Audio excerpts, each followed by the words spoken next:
Wala kayang kinalaman si Obeng sa pagkawala ni Lynette? Carlos, hindi naman kayo nag-back out si Lynette?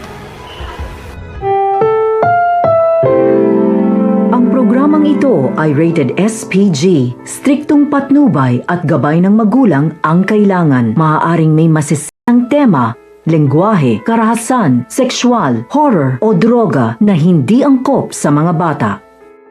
Mas lalo nga nakakapanabik ang mga ganap sa abot kamay na pangarap dahil dumating na nga ang araw na pinakakaintay nating lahat, ang kasalin na Carlos at Lynette.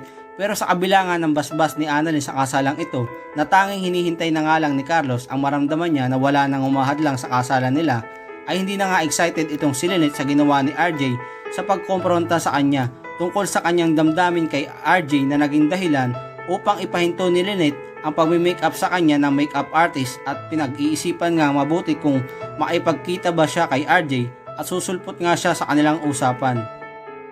Samantala, makakausap naman ni RJ sa telepono itong si Dr. Ray at ipapaalam niya nga dito na nasa park na nga siya kung saan hinihintay na nga niya at inaasang darating doon at susulpot si Lynette sa kanilang usapan. Pero mag-aalala si Dr. Ray para kay RJ, hindi naman daw sila nakakasigurado kung talagang susulpot si Lynette at maipagkita ito kay RJ upang mapag-usapan ng kanilang future kasama si Annalyn. At dito na nga igigit ni RJ kay Ray na nararamdaman niya daw na mas matimbang ang pagmamahal ni Lynette para sa kanya kaysa kay Carlos, at sigurado siya ang pipiliin ni Lynette kaysa kay Carlos.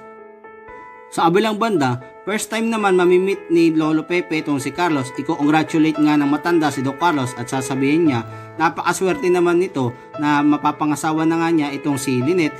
Pero ang kasiyahan ay mapapalitan ng pag-aalala dahil si Lynette ay hindi pa nga dumadating at hindi pa rin sumusulpot na mag-i-start na nga ang seremonya. Malakas naman ang kutob ni Giselle na may kinalaman itong si Obeng sa hindi pagsulpot ni Lynette sa venue.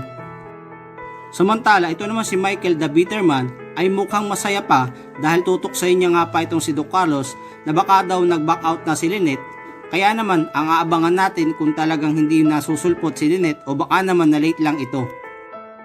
Kaya naman kung isaaring umaasa maipagkita si Lynette kay RJ at sana nga mag-back out na nga si Lynette sa pagpapaasal kay Carlos, ay pa-like naman ang video ito and don't forget to subscribe.